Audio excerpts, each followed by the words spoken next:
ہم میں سے بہت سے لوگوں کا ایک مشترکہ تجربہ ہے۔ ہم قرآن پڑھتے ہیں، شاید روزانہ بھی، لیکن اکثر ایسا ہوتا ہے نا کہ الفاظ بس زبان سے گزر جاتے ہیں۔ ایک احساس رہتا ہے کہ زندگی پر وہ اثر نہیں ہو رہا جس کی ہم امید کرتے ہیں، جیسے کوئی کنیکشن مسنگ ہے۔ آخر یہ خلا کیوں ہے؟ آج ہمارے پاس جو مواد ہے وہ اسی سوال کی جڑ تک پہنچنے کی کوشش کرتا ہے، اور ان ذرائع کے مطابق مسئلہ کتاب میں نہیں بلکہ اس سے جڑنے کے ہمارے طریقے میں ہے۔ جواب 3 تصورات میں چھپا ہے: تفسیر، تدبر اور تفکر۔ تو آج کی اس گفتگو کا مقصد صرف ان الفاظ کے معنی جاننا نہیں، بلکہ اس گمشدہ رابطے کو بحال کرنے کا ایک عملی طریقہ تلاش کرنا ہے۔ آئیے اس گتھی کو سلجھاتے ہیں۔ تو شروعات یہیں سے کرتے ہیں۔ یہ تینوں الفاظ تفسیر، تدبر، تفکر سننے میں کافی ملتے جلتے ہیں۔ ان میں اصل فرق کیا ہے؟ سب سے پہلے تفسیر کی بات کرتے ہیں، کیونکہ شاید یہی سب سے عام طریقہ ہے۔ بالکل، دیکھیں، تفسیر جو ہے وہ بنیاد ہے، پہلا قدم ہے۔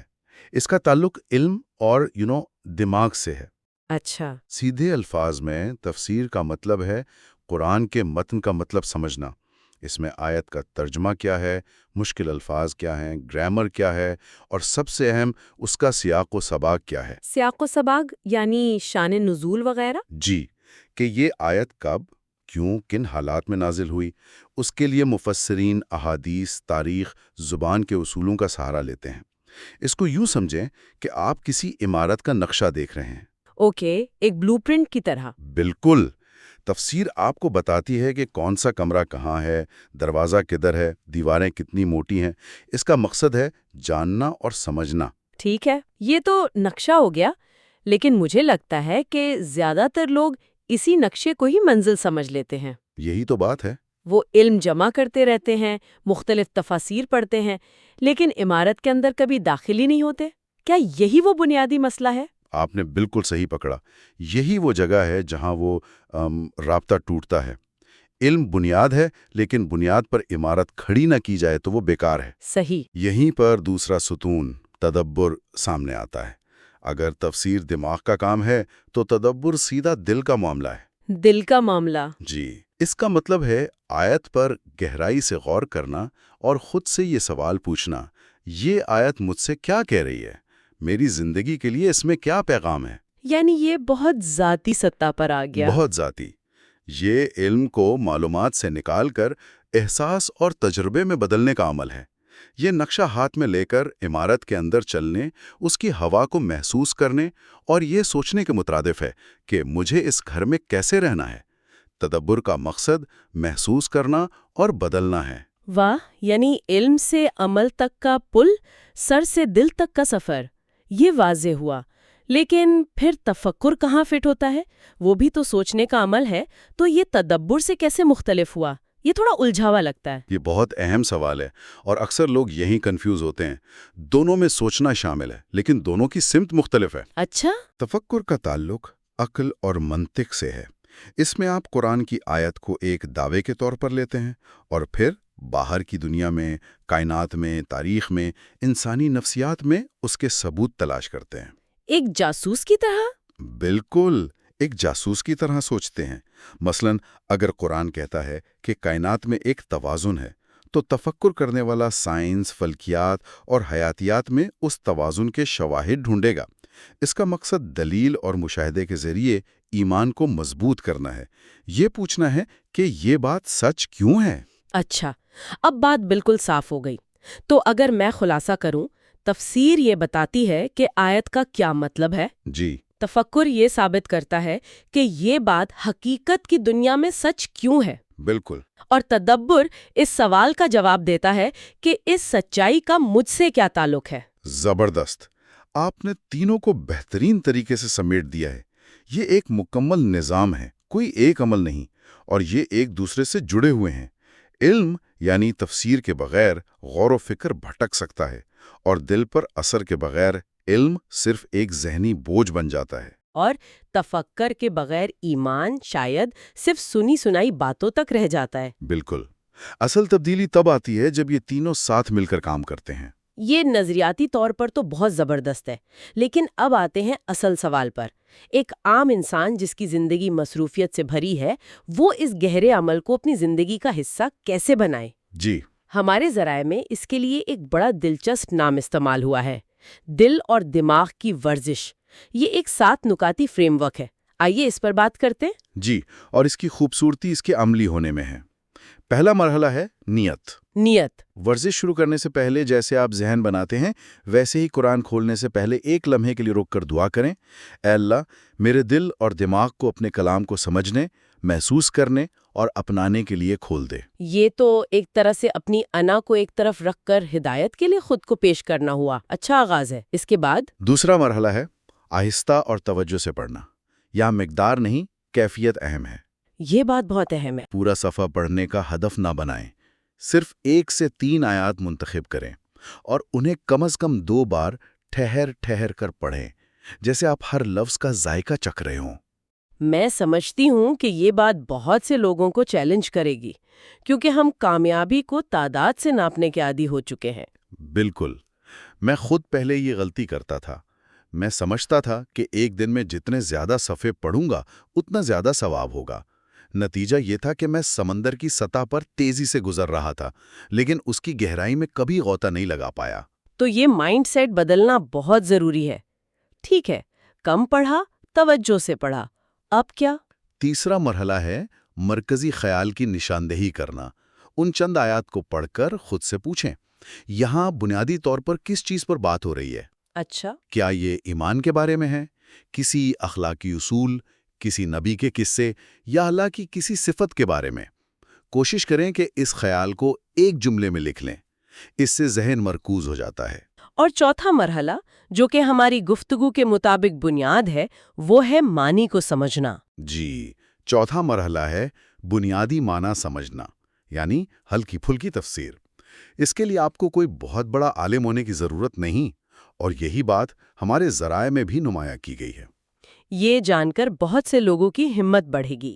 بالکل، بس کوئی بھی آسان ترجمہ یا مختصر تفسیر اٹھائیں اور یہ دیکھ لیں کہ ان آیات کا بنیادی مطلب کیا ہے، کس سے بات ہو رہی ہے اور آس پاس کی آیات سے اس کا کیا تعلق ہے۔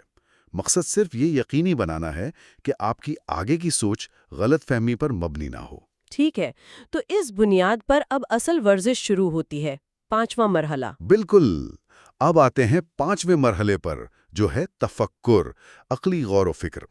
اب آپ منطقی سوالات پوچھنا شروع کرتے ہیں۔ مثلا اس آیت میں اللہ مجھے کیا سکھانا چاہتا ہے؟ اس کے پیچھے کیا حکمت ہے؟ اور وہ جاسوس والا سوال؟ جی، اور پھر وہ جاسوس والا سوال، اس حقیقت کا ثبوت مجھے اپنی زندگی یا اپنے ارد گرد کی دنیا میں کہاں نظر آتا ہے؟ یہاں آپ آیت کو اپنی عقل، مشاہدے اور علم کی کسوٹی پر پرکھتے ہیں۔ اور اس کے بعد چھٹا مرحلہ آتا ہے، جو شاید سب سے ذاتی اور سب سے مشکل بھی ہو سکتا ہے، تدبر، دلی تعلق۔ جی، یہ اس ورزش کا عروج ہے۔ اب سوالات کی سمت باہر سے اندر کی طرف مڑ جاتی ہیں۔ آپ پوچھتے ہیں، یہ آیت مجھے کیا کہہ رہی ہے؟ کیا یہ مجھے کسی خطرے سے آگاہ کر رہی ہے؟ کیا یہ مجھے تسلی دے رہی ہے یا مجھے کسی کام کا حکم دے رہی ہے؟ اور پھر سب سے اہم سوال، اس آیت کی روشنی میں مجھے اپنی زندگی کے کس پہلو کو بدلنے کی ضرورت ہے؟ میری سوچ، میری عادت یا میری ترجیحات؟ یہاں میں ایک سوال پوچھنا چاہوں گی۔ یہ مرحلہ تو بہت غیر آرام دہ بھی ہو سکتا ہے۔ مطلب جب انسان اپنی خامیوں کا سامنا کرتا ہے تو اسے تکلیف ہوتی ہے، شاید شرمندگی یا مایوسی بھی ہو۔ اس سے کیسے نمٹا جائے؟ یہ ایک بہترین نکتہ ہے۔ دیکھیں، یہ غیر آرام دہ احساس دراصل اس بات کی علامت ہے کہ کلام اپنا کام کر رہا ہے۔ یہ دل کے زندہ ہونے کی نشانی ہے۔ اچھا، اسے منفی طور پر نہیں لینا چاہیے۔ یہ یاد رکھنا چاہیے کہ یہ گفتگو اللہ سے ہو رہی ہے، جو سب سے بڑھ کر رحم کرنے والا ہے۔ اس کا مقصد آپ کو نیچا دکھانا نہیں، بلکہ آپ کو بہتر بنانا ہے۔ یہ ایک آئینے کی طرح ہے جو داغ دکھاتا ہے تاکہ اسے صاف کیا جا سکے۔ بہت خوبصورت بات کہی، اور اس پورے عمل کو سمیٹنے کے لیے ایک آخری قدم ہے۔ جی، 7واں اور آخری مرحلہ ہے دعا اور ایک عملی نکتہ۔ تدبر کے بعد آپ کو ایک چھوٹا قابل عمل قدم لکھنا چاہیے کہ آج میں اس آیت پر کیسے عمل کروں گا۔ کوئی بہت بڑا کام نہیں؟ نہیں، بالکل نہیں، بس ایک چھوٹی سی تبدیلی۔ اور آخر میں اس دعا پر بات ختم کریں، اے اللہ اس کلام کو میرے دل کا نور اور میری زندگی کا رہنما بنا دے۔ یہ اس بات کا اعتراف ہے کہ کوشش ہماری ہے، لیکن ہدایت اور توفیق صرف اسی کی طرف سے ہے۔ یہ فریم ورک سننے میں تو بہت جامع ہے، لیکن جب تک اسے کسی مثال پر لاگو نہ کریں بات پوری طرح واضح نہیں ہوتی۔ ذرائع میں سورۃ الزاریات کی ایک آیت کی مثال دی گئی ہے۔ جی آئیے اس پر یہ ورزش کر کے دیکھتے ہیں۔ آیت ہے، اور زمین میں یقین کرنے والوں کے لیے بہت سی نشانیاں ہیں۔ بہت اچھی مثال ہے، آئیے اس پر عمل کرتے ہیں۔ پہلے دو مرحلے تو واضح ہیں، نیت کی اور آیت کو آہستہ سے پڑھا۔ ٹھیک ہے۔ تیسرا مرحلہ مرکزی خیال، اللہ کی قدرت زمین میں ہر جگہ موجود ہے۔ چوتھا مرحلہ بنیادی معنی، وہ بھی واضح ہے۔ اب آتے ہیں اصل کام پر، تفکر۔ جی، پانچواں مرحلہ تفکر، سوال، زمین میں کیا نشانیاں ہیں؟ جواب، یہ بلند و بالا پہاڑ، یہ وسیع سمندر، موسموں کا بدلنا، ایک بے جان بیج سے سرسبز پودے کا نکلنا، پانی کا چکر، یہ سب چیزیں کیا ظاہر کرتی ہیں؟ کہ اس کے پیچھے کوئی ڈیزائن ہے، کوئی ذہانت ہے۔ بالکل، یہ کہ اس کے پیچھے کوئی حادثہ نہیں بلکہ ایک سوچا سمجھا ڈیزائن ہے، ایک زبردست قدرت اور علم والا ذہن کام کر رہا ہے۔ عقل یہ ماننے پر مجبور ہو جاتی ہے۔ ٹھیک ہے، یہ تو عقلی بات ہو گئی۔ اب دل کا کیا معاملہ ہے، تدبر؟ اب چھٹا مرحلہ تدبر، سوال، یہ آیت مجھ سے کیا کہہ رہی ہے؟ اگر وہی ذات جس نے یہ سب کچھ بنایا ہے، جو اتنی بڑی کائنات کو بغیر کسی مشکل کے چلا رہی ہے، وہی میرا بھی رب ہے، تو پھر میں اپنی چھوٹی چھوٹی نوکری کی پریشانیوں، رشتوں کے مسائل اور مستقبل کے خوف کو لے کر اتنا بے چین کیوں ہوں؟ یہ تو سیدھا دل پر لگتا ہے۔ جی، اس کا مطلب ہے کہ میرے بھروسے میں کمی ہے، مجھے اپنی تدبیروں پر زیادہ اور اللہ کی قدرت پر کم یقین ہے۔ مجھے یہ رویہ بدلنے کی ضرورت ہے۔ اور ساتواں مرحلہ یعنی آج کا عملی قدم؟ وہ بہت سادہ ہو سکتا ہے۔ مثلاً آج میں 5 منٹ کے لیے دفتر کی کھڑکی سے باہر دیکھوں گا اور صرف آسمان اور درختوں پر غور کروں گا، اور خود کو یاد دلاؤں گا کہ انہیں بنانے والا میری پریشانیوں سے بڑا ہے، بس۔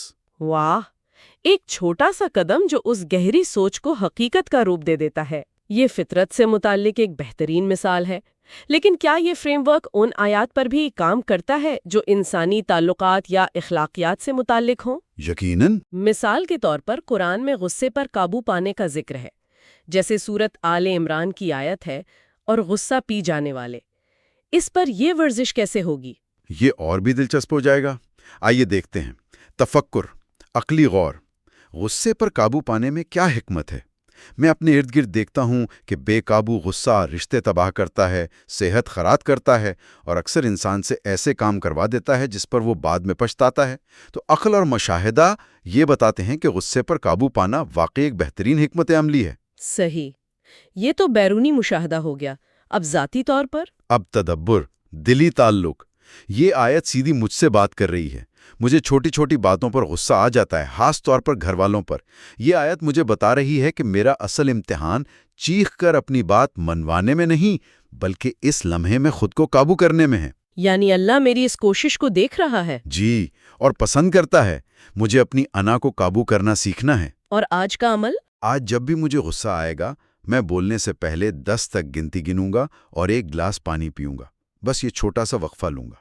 واہ، یہ تو واقعی کسی بھی آیت کو ایک ذاتی رہنمائی کے خط میں بدل دیتا ہے۔ تو آج کی اس گفتگو کا خلاصہ یہ ہے کہ قرآن سے ہمارا ٹوٹا ہوا رابطہ اس لیے نہیں کہ نعوذ باللہ کلام میں کوئی کمی ہے، بلکہ اس لیے کہ ہم ایک 3 چابیوں والے تالے کو صرف ایک چابی سے کھولنے کی کوشش کر رہے ہیں۔ بالکل۔ اور وہ چابی ہے صرف علم، یعنی تفسیر کی۔ آپ نے بالکل درست کہا۔ ہمارے ذرائع ہمیں باقی 2 چابیاں بھی دیتے ہیں، تفکر کی چابی جو عقل کے دروازے کھولتی ہے، اور تدبر کی چابی جو سیدھی دل پر دستک دیتی ہے۔ یہ ایک مکمل، متوازن اور زندگی بدل دینے والا طریقہ ہے۔ یہ واقعی ایک مکمل تصویر پیش کرتا ہے۔ اور آخر میں سننے والوں کے لیے ایک سوچ چھوڑے جاتا ہوں۔ جی؟ یہ 7 مراحل کا عمل کوئی ایک دفعہ کا کام نہیں ہے۔ جس آیت پر آپ آج غور کریں گے اور اس سے ایک سبق سیکھیں گے، ہو سکتا ہے 5 سال بعد جب آپ زندگی کے کسی اور موڑ پر ہوں، وہی آیت آپ سے بالکل مختلف انداز میں بات کرے اور آپ کو ایک نئی گہری بصیرت دے۔ اچھا، کتاب وہی رہتی ہے، لیکن چونکہ آپ بدلتے رہتے ہیں، اس سے آپ کی گفتگو بھی گہری ہوتی چلی جاتی ہے۔ قرآن ایک جامد کتاب نہیں، یہ پوری زندگی کے لیے ایک زندہ مکالمہ